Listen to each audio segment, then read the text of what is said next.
Well, Andy, thank you first and foremost for taking the time to do this. Um, Of course. I'm gonna just kind of jump right into it with you.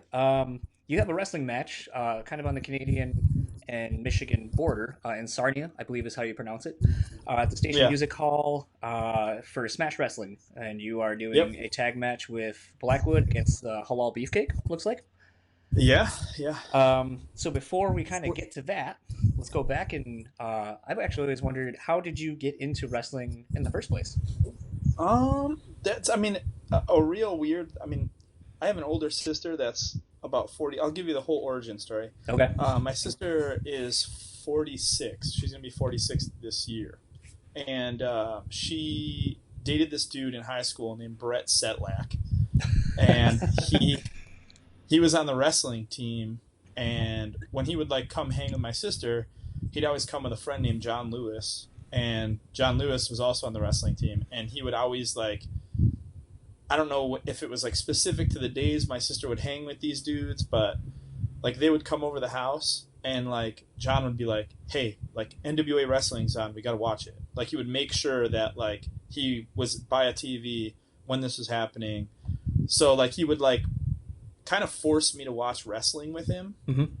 like while like my parents and like sister and sister's boyfriend were all like hanging out like talking. Me and this John Lewis guy would like watch wrestling or whatever, and he used to make me like eat milk bones and stuff like that. Like the guy was like, it was pretty awesome.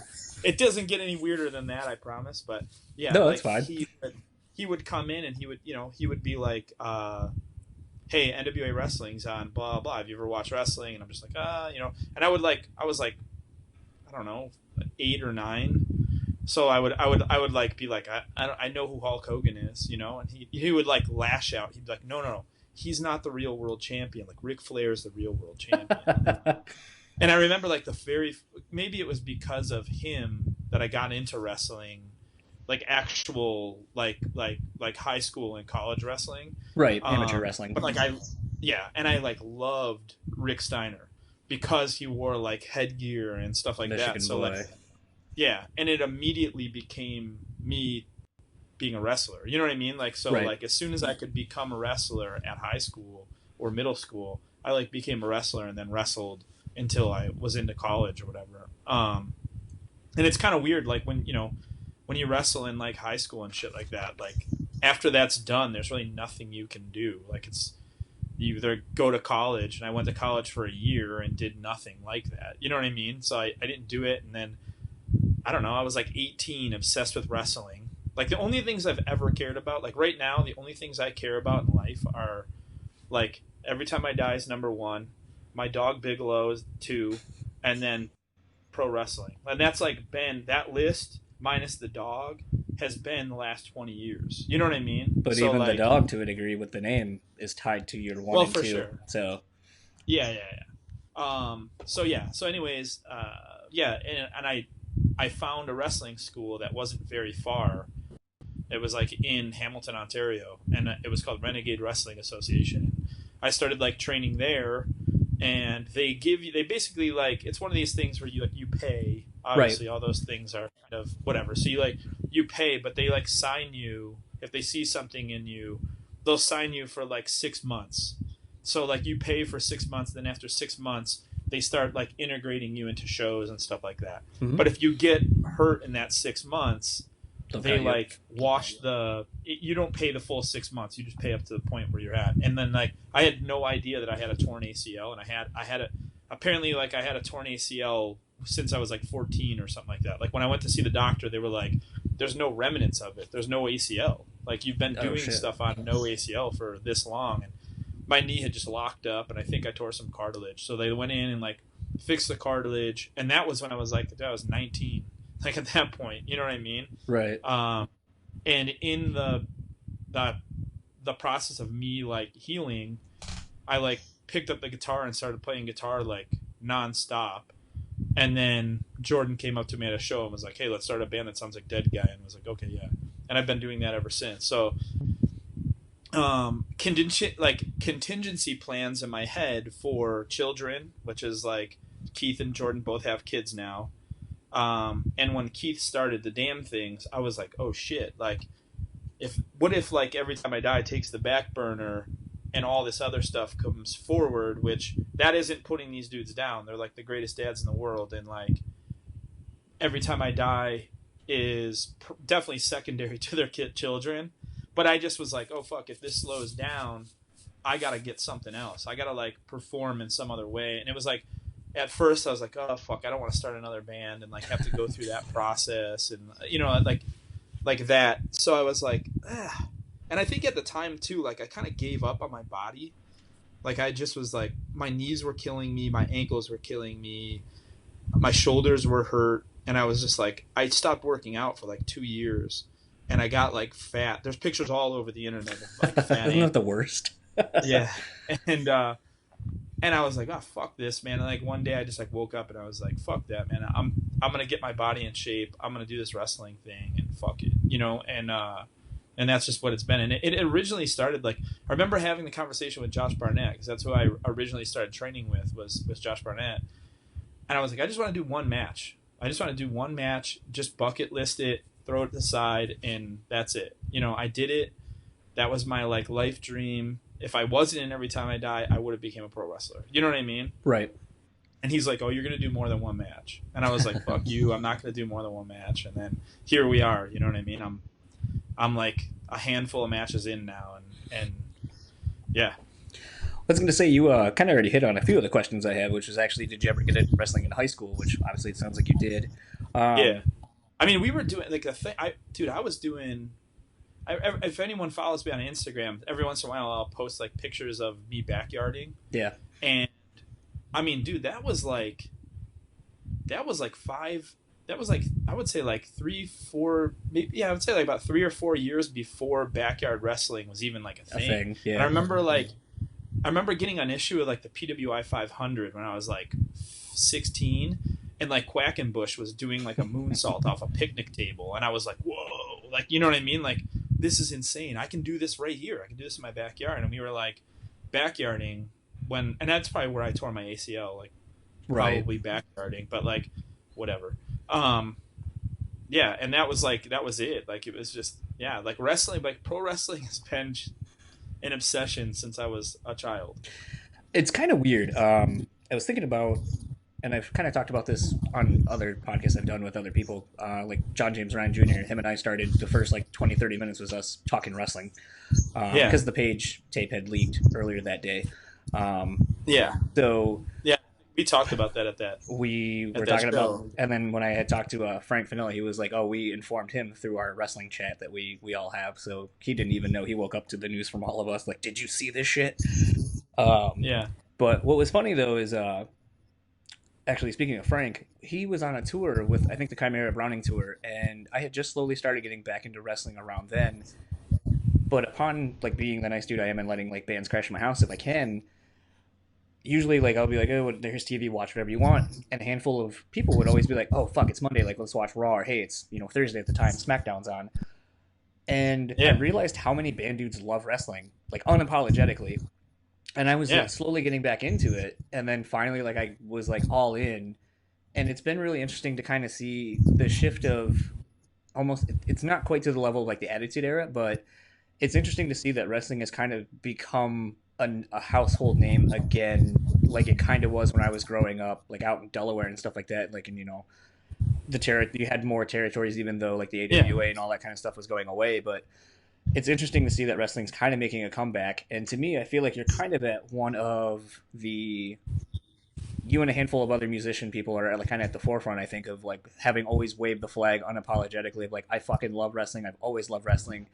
And if you don't understand why, like, I'll sit down and tell you why it's fucking cool. And well, the thing is, like, if you think about it, I think exactly what you're saying is it's almost kind of like the punk boom. Like, it was like wrestling in the Attitude Era was like what Yes and like all those like bands like Sex Pistols and that, what they talk about why they started doing punk rock was because wrestling got so just formatic and just bullshit. It was arena rock. That's what wrestling was. And then now you have this shift of dudes. I mean, dude, like Eric Cannon. Like you take a dude like Eric Cannon. That dude's been around forever. And like that motherfucker is like what indie wrestling is. Like he's proud to be an indie wrestler. Right. And like once you go to a kick-ass show, like an indie show, whether it be like PWG, Smash, AAW, AIW, there's like bar wrestling now in LA. There's Yeah. fucking Wrestle Circus, like Beyond, Evolve. You like go to these shows and like coming from punk rock, you feel that again. Like when you Right. go to those, like, and I think that's the WDB is sick, It's regardless. it's The it's a it's like storylines are there. huge, or like Nickelback of wrestling, kind of like overblown I and lots wouldn't of even go production. Nickelback Well, I just because meant more the stage production and all that. they're starting to pay attention. Yeah. So like it's almost. I mean, I don't know how to equate it music wise. I wouldn't give them like the Queens of the Stone Age like vibe or whatever like No. that, but like they're at least paying attention to what's happening in the smaller thing. Where like NXT is like your version of like their version of like indie wrestling, but like under the WWE banner. So like they have to wrestle a certain way, Right. but they're getting people. You know, they're getting people like Heidi Lovelace and all these people who have like been around the indies forever. Chris Hero's back with them, like Yep. Roderick Strong, like all these dudes, and like Tommy End. You know what I mean? They're all those people are all still paying attention to what's happening on the indies because the indies is popping so hard, and the indies are literally what the Ramones and the Sex Pistols were. You know what I Right. mean? Like Yeah. right now, and that's why it's getting so popular. Well, it's kind of interesting to see it like with Cody, like when he left after the whole Stardust bullshit, and then was. Although I feel like he's oversaturated because he went from like doing tiny like hall shows and shit like that to now all of a sudden like he's in New Japan, he's in Ring of Honor, Yeah. he's Well, everywhere. the thing is, So now you you're got to fatigued. remember though, I mean, that dude was spoon fed with a silver spoon from the time Yeah. he started. Where like I can't imagine him being in like a locker room in a suit and tie while like dudes are walking in their like sweatpants. You know what I mean? Like he probably got sick of that pretty quick. He's probably doing pretty well at ROH and Yeah. New Japan, which is great. I mean, he's still doing cool shit. You know, Yeah. he just wrestled Okada, which is amazing. Yeah.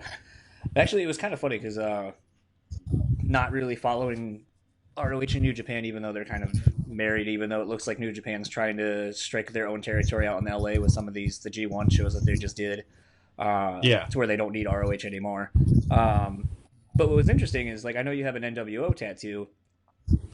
Do you feel the Bullet Club has reached NWO status as far as just how outrageously?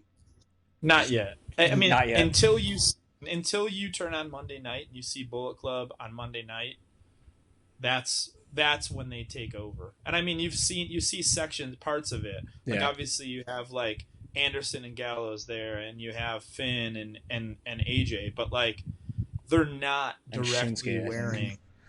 Yeah, but they're not directly wearing No. Bullet Club stuff. You know what I mean? Like Yeah. when you hear a WWE announcer say like, "Here they are, the Bullet Club is here," like you're like, that's where they've hit the pinnacle. You Yeah. know.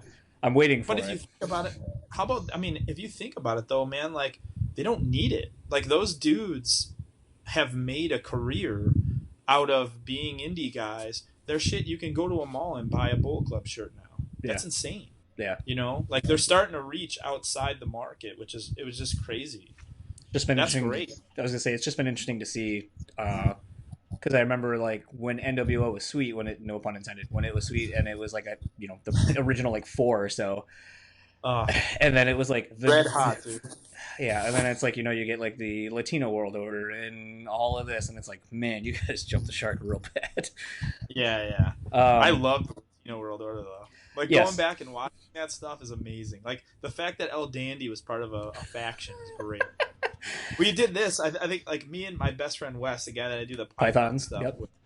Every once in a while, we'll throw each other like something you think would be an insane. He's been around. He's been on the ride with me the whole time. He's been my best friend since I was a kid. So every once in a while, we'll be sitting there, we're watching something, and then he'll be like, "Yo, name every member of LWO." And like, there was one time where I named every member except for one, and the one that I didn't mention was Rey Mysterio.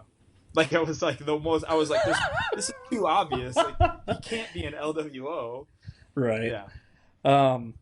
So kind of looking around. You kind of already talked about your training.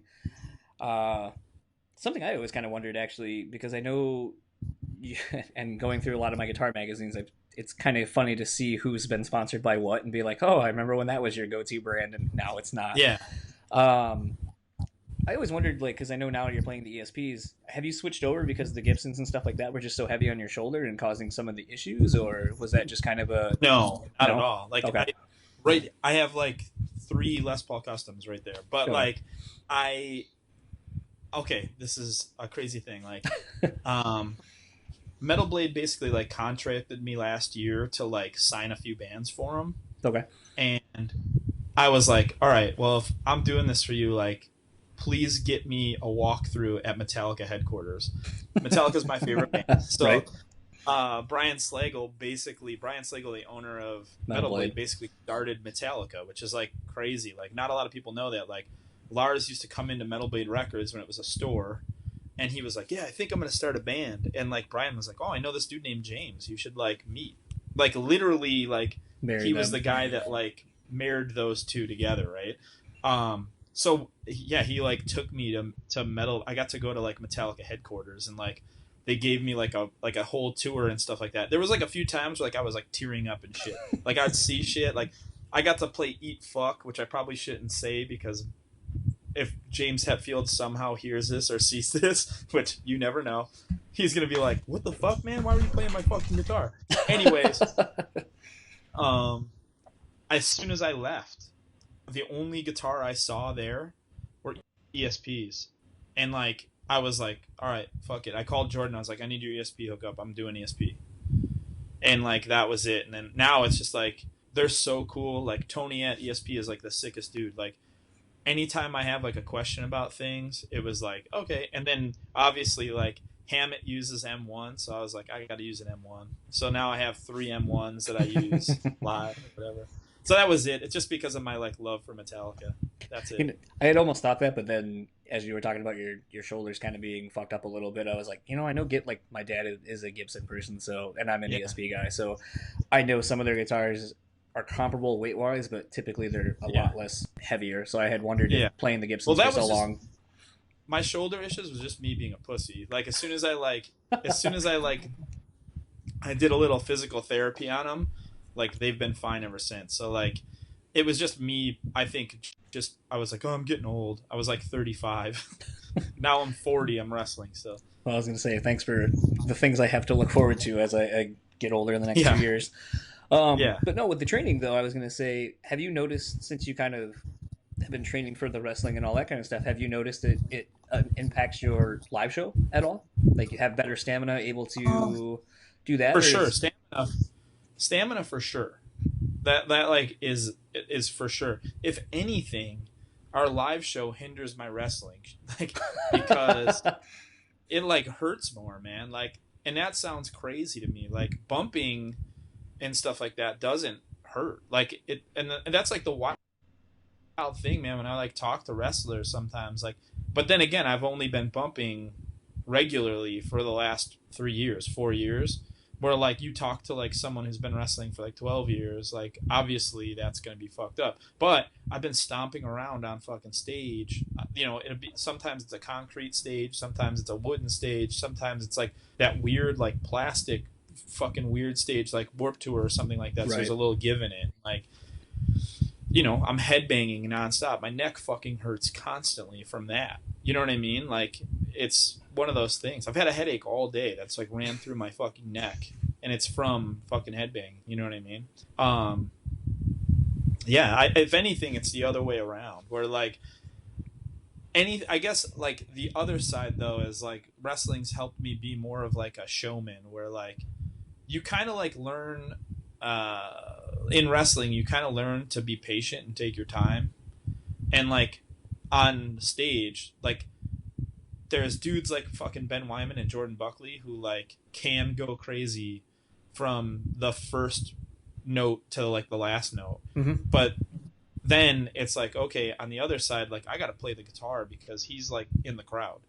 So like it's, you know what I mean, like it's which is fine. I'm totally fine with that. So like at those times, it's like, okay, if I'm sitting here concentrating on the riff, I have to like at least make the crowd know that like I'm still there. You know what I mean? Like Right. Steve's really good at that too. You know what I mean? Like so, I think me and Steve have a pretty good thing where we know when to go nuts, when not to go nuts, because we know Jordan's doing it the whole time. Right. You know, which is great. And I think wrestling's kind of helped me like with that, where it's like be patient. Oh, the crowd's up. Okay, cool. Like go to the front of the stage instead of like being in the back and like shit like that. I actually think something I just kind of thought of. I know a lot of times, having seen the band for over a decade now, Yeah. a lot of times you guys don't have a set list, like in the traditional sense. Like here's your set list; it's on the stage. You follow it to a T. You kind of do a lot of audibles and just play whatever. Yeah. Do you feel that that actually kind of helped you going into wrestling, like being able to call a match on the fly and not be so worried about it because you kind of do that in your day job, quote unquote? I okay.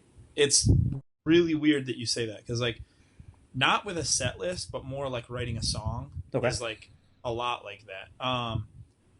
The set list thing is just like it's just for us to not go bored. You know what I mean? Like then like you've probably seen if you've seen bands like in the last like 10 years and you've seen them like multiple times on a tour, it's the same set list. Right. It's so and it Yep. like I don't know how bands can fucking do that. You know what I mean? So for us, it's always like we're always conscious of like, okay, we played like Lansing, you know what I mean? Like last time we played Lansing, we started with this song, we ended with this song. So like, let's figure it out. You know, we got to do something different. You know, and we're always conscious of that shit. With it calling a match, like when I get a dude that like knows music and I can call a match kind of like a song, it's awesome where it's like, hey, we need a bridge, we need a chorus, we need this, we're gonna take it home with an outro, like we need an intro, and like calling a match is really like writing a song. If there's just different, they have different calls for things, you know what I Right. mean? Yeah.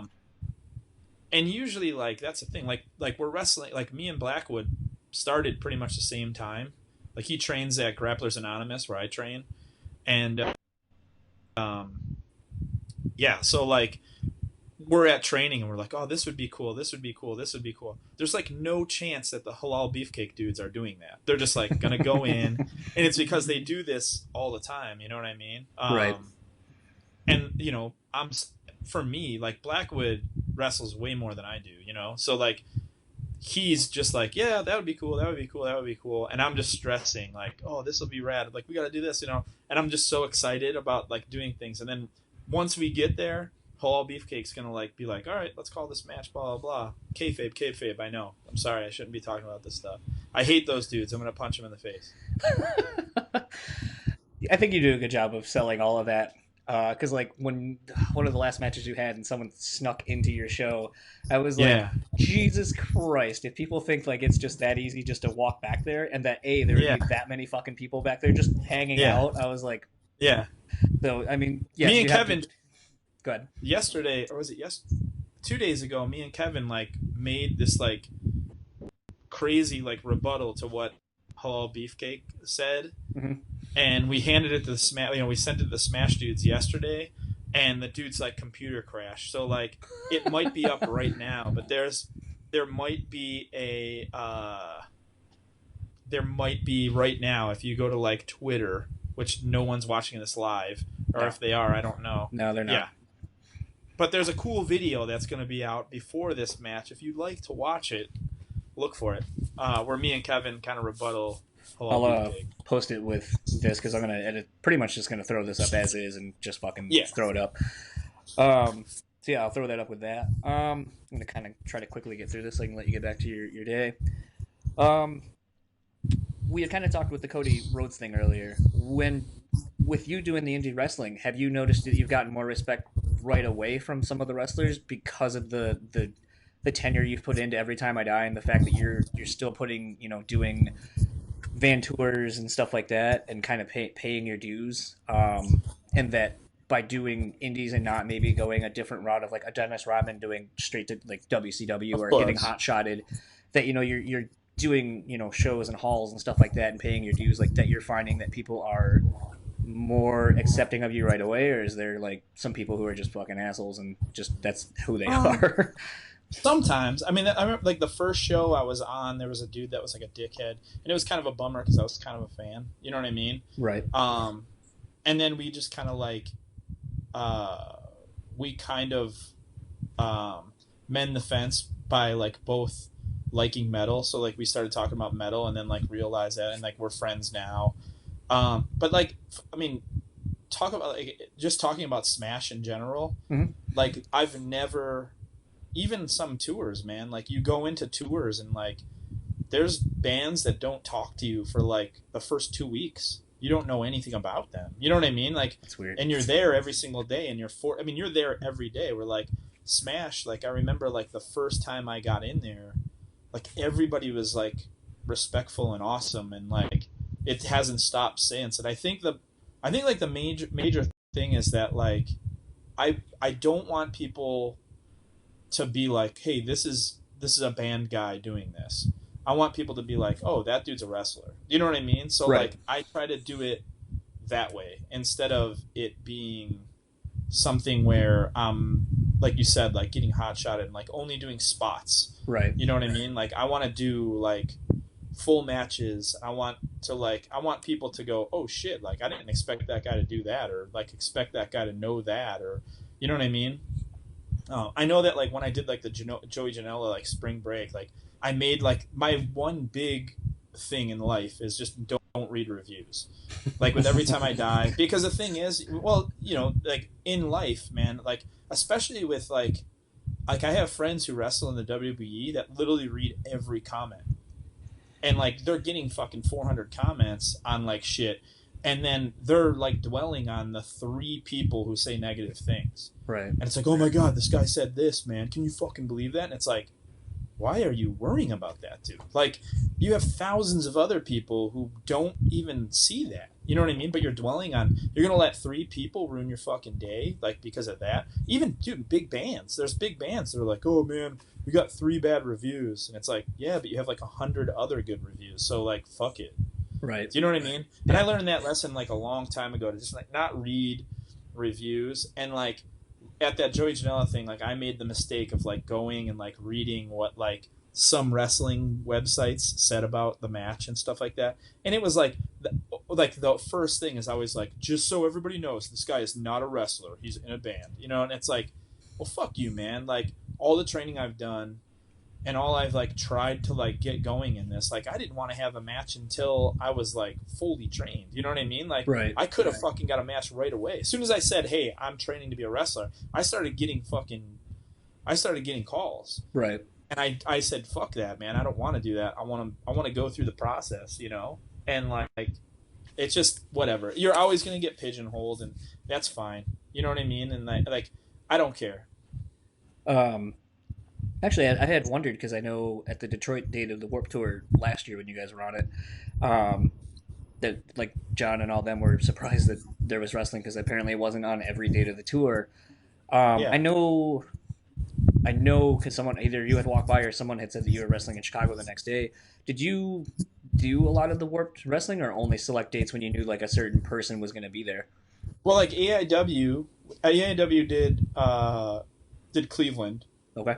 and I wrestled that day, and then Detroit was the next day, and I knew they had wrestling there, but every single time I went by, there was no wrestling going on, Yeah, it was and I don't know, sporadic. like that's not me shit talking. That day was fucking hot, so I'm glad that they were like, hey, don't. They didn't hit me up, like so, because it was fucking awful that day, and Yeah. that's not attesting. That's not saying that they're like a shitty thing, but every time I went by, there was just no wrestling going on, which might have been just when they were doing their intermissions, Yeah. because usually like at those days they'll run like 5 shows in one day, so there's like intermissions Yeah. and then freelance ran in Chicago, and they asked me to wrestle, and that was like that was some scary shit because they were like, hey, you're wrestling at like 12:30. I said, okay, my band's playing at 2:30. That gives me enough time. So like they're like, you're wrestling at 12:30, and then like I show up at 12:30. They're like, all right, you're wrestling at 1. And I'm like, okay. And they're like, they're wrestling at 1:30. Okay. You're wrestling at 2. I promise 2 o'clock. And I remember I wrestled Matt Nix, like the guy who like runs freelance. Mm-hmm. And like, I think he gave us like 12 minutes in the match. And there was like a point where like, I mean, I went in, I think I got in the ring and like shit started like 5 minutes in. So I knew it was like 2:05, 2:10, somewhere around there. And I just, at one point in time, I think he like DDT'd me.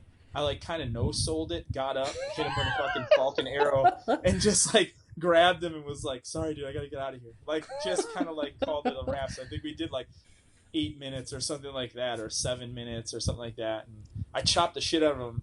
That was like one of the times where like I chopped him and my ear rang.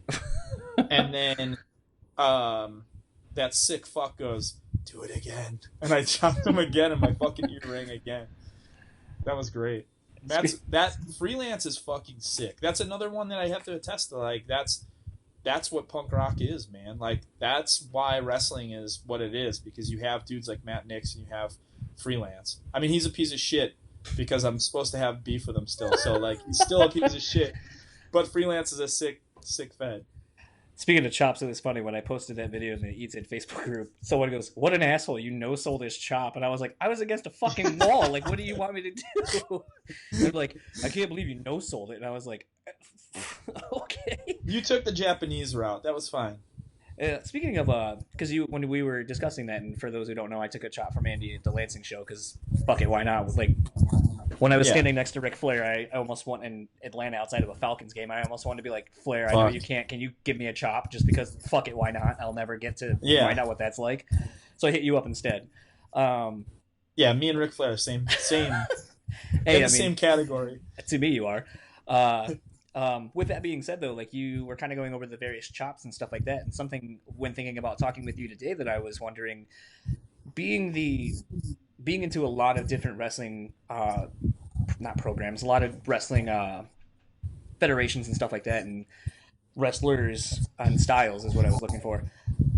How hard was it to kind of figure out what kind of style you wanted to go for, with there being like strong style over in Japan, and a lot of like the chain wrestling and stuff like that? Like how did you put together your style of wrestling? Dude, I, I've been obsessed with Japanese wrestling since I can remember. I remember like that old NWA run when I first started watching wrestling. Like Muda was the thing there, and like that has been like Muda was like if Steiner was like my first guy and Ric Flair was like the pinnacle, like Muda was like the guy that got me so into like he was like dude, he was doing moonsaults and fucking handsprings and shit like that. And I realized that like once I started paying attention to like All Japan and Big Japan when I was a kid, and then like the early portions of what became New Japan, um I knew that that was what I wanted to do. Like if I ever became a wrestler, it was going to be like Brody, you know what I mean? Like I'm going to Right. get in there and like with concussions being kind of like a touchy subject nowadays, Yeah. um I knew that I want contact. You know what I mean? Like obviously I don't want to get my ass kicked, but like I want a stronger style where like I'm taking forearms and chops and stuff like that. So like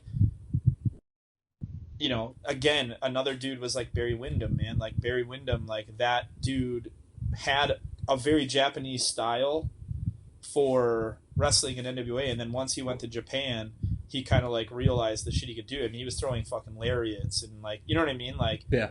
so that's kind of like it. I guess that like like West Texas Japanese style. It's like what I knew I wanted to do. If I could be a cowboy, I fucking would, but I'm from North Tonawanda, New York, man. That It's didn't just stop you not. on what was it, the Chimera run and I the don't. Oh yeah, Warp did Tour that? run from a while, Yeah, 2 years ago or 3 years ago or whatever. that was because Blackjack died, though. Yeah. Last couple questions. Yeah. Entrance music being a huge thing in wrestling because it kind of creates the pop before you come out. Typically, anything I've seen of you, I don't really get to see the entrance. Yeah. So, what in a perfect world, what is your entrance music, and are you going to compose your own eventually? And if so, what is that going to sound like? Yeah, I mean, I've thought about that. Like, I thought about like making my own, and I have this like gimmick that I want to do in my head called Warhorse Williams, where I'm just an old. I mean, I'm 40, so I am old, but like be just that old haggard, big West Texas wrestler, not with a cowboy hat or anything like that, but just grizzled. I You know just what I imagine mean? JBL, like a haggard Dude, you JBL. have no idea. Dude, these poor fucking dudes that I trained with the one day, it was just a few of us, and I was like, I'm gonna start working on Clothesline from Hell. And I watched like there's a 20-minute clip, or sorry, it's 11-minute clip of all of JBL's Clotheslines from Hell's, like in one, and I like looked at how he did it from each way, like how he would set that up, Mm-hmm. and then I was just going over it in the ring, just fucking blasting dudes with hilarious. So, um, yeah, that's I mean, essentially not the rich guy, but like basically like what he was when he was coming, like right before him and like the acolyte style, Yeah, like JBL, like you're right. that era, you know, just big scary he's gonna knock your fucking head off, like type of guy. And that was like in my head, like once people start accepting me as not the guitar player of Every Time I Die and actually accepting me as like, hey, this guy wrestles, I'm gonna start doing the Warhorse gimmick, and like I want the music to just be like one scream of Warhorse and then just like a fucking super evil riff, like something that sounds like Black Sabbath. Um, right now in Smash, like I'm doing I come out to Into the Void by Black Sabbath, but it's done by X Hoarder, Okay. so it's just a sicker version. Um, and then anywhere else I wrestle, I try to do Systems Overload by Integrity. Okay.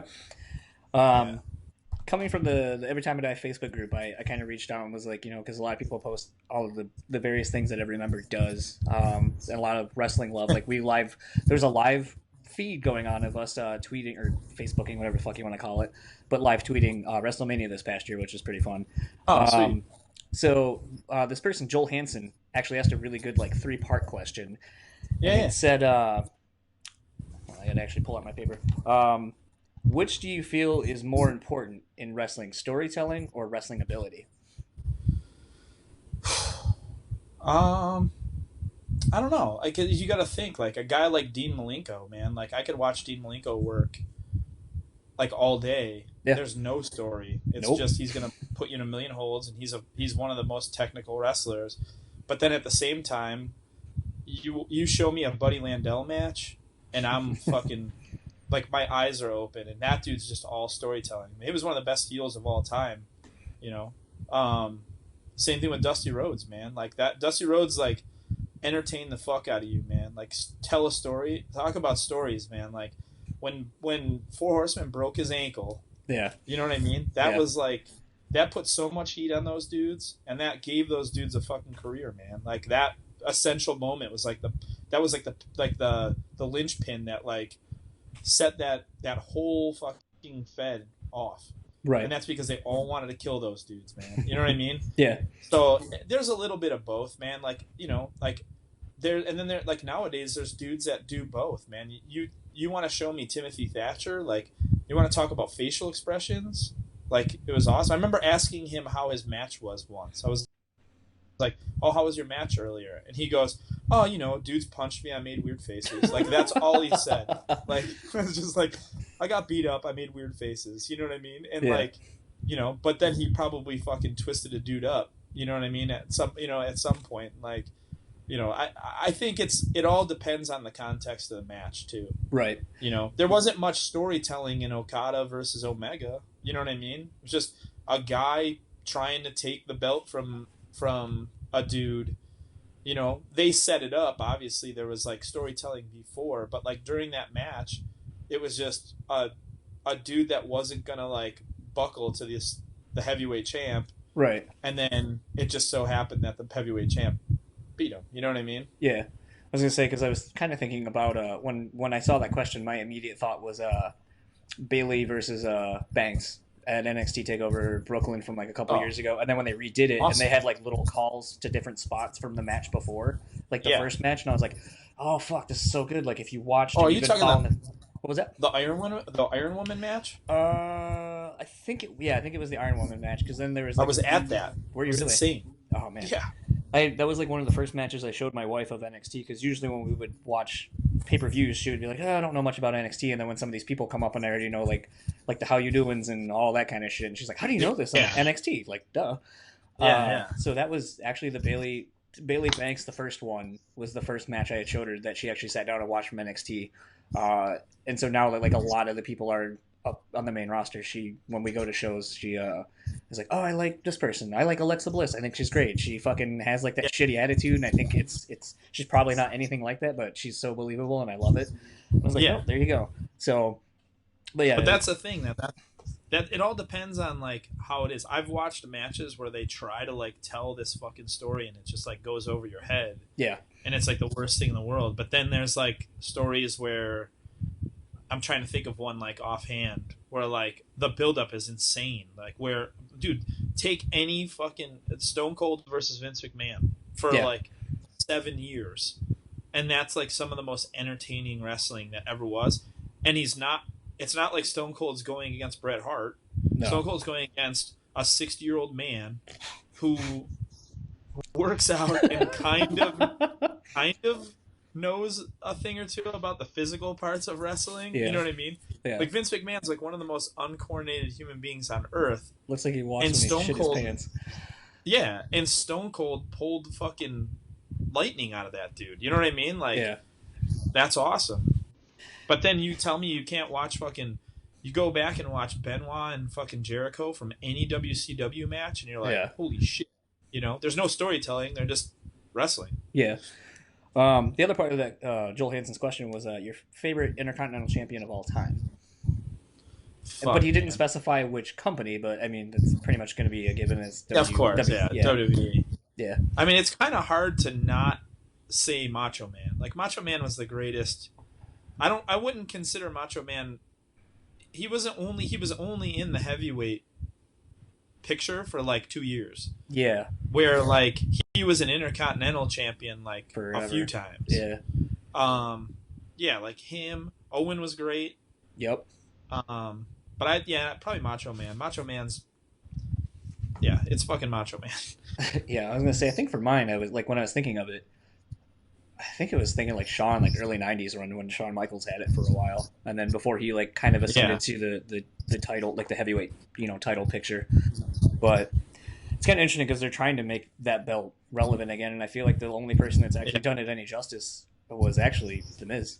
I mean, his wrestling ability is kind yeah. of but his heel work is just so fucking Dude, good right now, he's and he's fucking getting shit awesome, on so man. much right now. Like you go to live I shows and used to everyone fucking hate. hates him. Yeah, well, that's great though. He's doing his job. Yeah, I fucking like I hated him for years, and dude, he's phenomenal, man. Like he is really fucking good, man. Like, and that's like what he knows.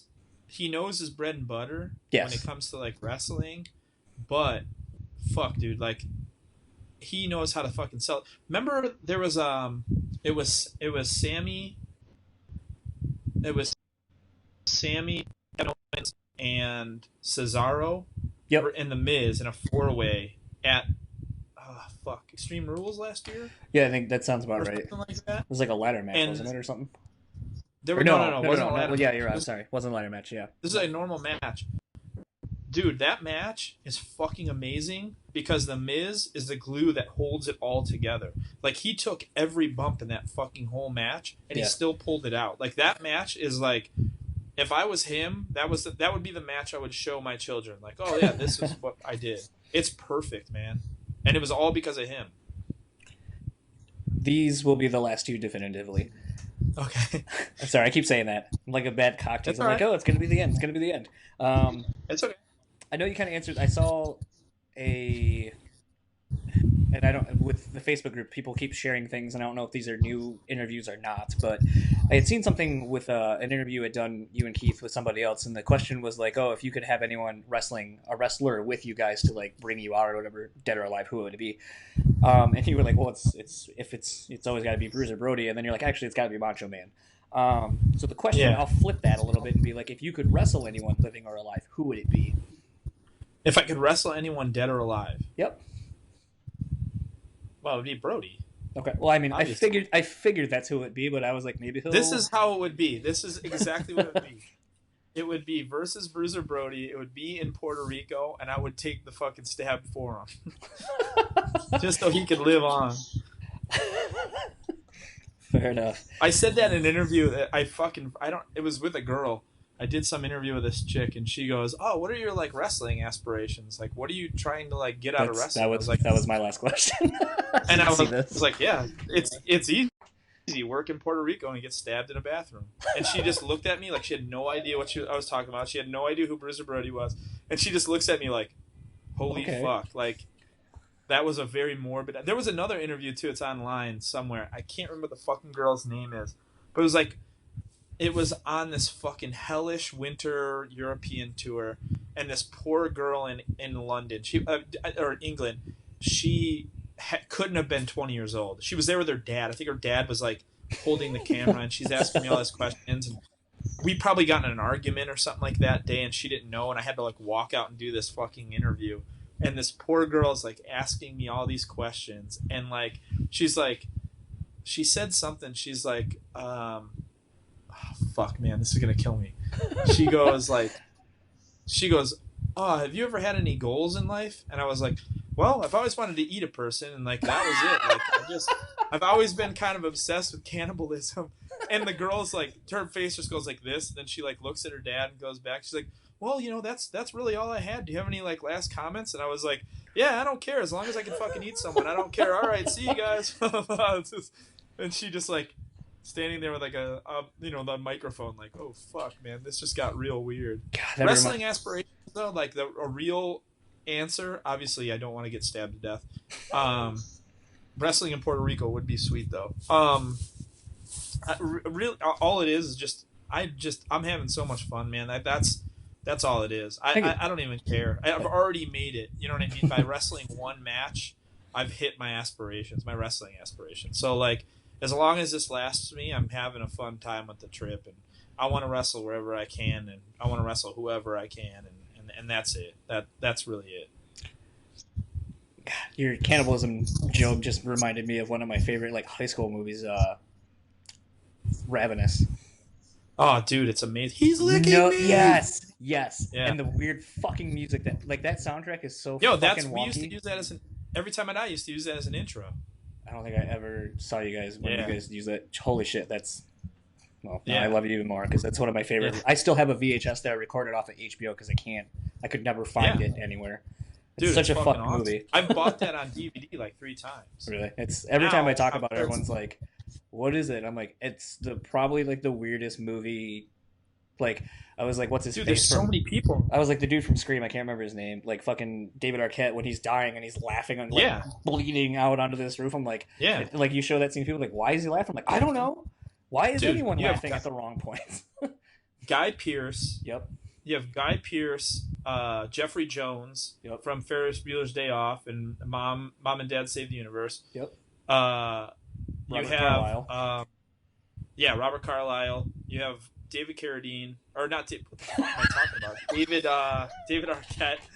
I wish David Carradine was in the back, just jerking his dick off. And then the dude he's licking. Yeah, I don't remember that dude's name, but yeah, he's been in a bunch of shit. He's in like everything. Yeah. But God, what a great fucking movie, man. Oh yeah, and then the fucking crazy blonde-haired dude. Neil, he's in the fucking water, the freezing water. Yeah. Neil something his name. I don't remember his name, but he's like a character actor. You've seen a bunch of shit. Steely blue eyes. Yeah. That guy. Yeah. But yeah, so you kind of answered that. And then, have you seen Glow? I just finished it. I have not watched Glow yet. I'm waiting for like all my like shit to take like Monday. I'll probably start watching it. Yeah. Oh, it's kind of slow moving, but it's pretty good, especially if you like Mark Maron, like I do. I love Mark Maron. So he's like Mark Maron to the nth degree. Yeah, of course. And obviously, it's like based on wrestling, so I have to I have to watch it. So tomorrow because this is going to go up pretty much immediately. Tomorrow you will be in Sarnia, which I feel like is a fake fucking place. Dude, when they said that, I was like, do I have to fly there? I thought it was like literally like is there an airport? Europe. Yeah, They have an I was airport in like Sarnia? waiting. No, there's Oh, no okay. way. But Okay. like I was like waiting. I was like, fuck, man, I'm going to another country, and they're like, yeah, Canada, and I was like, Sarnia? Like that sounds like it's like in the Eastern Bloc. Like I'm going to like I might get stabbed in a fucking bathroom by Halal Beefcake in Sarnia. I do got to say, your promo photo for the flyer, it looks like you really darkened your beard a la Hogan for NWO for Did I it. really? It looks like We it. It did looks that. so I dark. I did that like Braxton Sutter in Allie. I did that like in their apartment. Like Allie has like a full like setup and stuff like that. That's crazy. I'm Maybe going it's. full stash. I'm shaving tonight. I was So gonna say, based on the promo photo, like between the black hat, the black cutoff, your beard just I'll, looks so fucking black that I was like, I'll that's. just for men this shit. I'll do a Hogan. There you go. Well, I think there's no better way to end this than doing a Hogan. So thank you very Awesome. much for your time. Yeah. Good luck tomorrow. I will be on a plane heading to Boston. So Yeah, that's all right. catch you. Boston's cool. I was gonna say, I don't know if you guys know this, but on the night that you are playing at the intersection on the Taking Back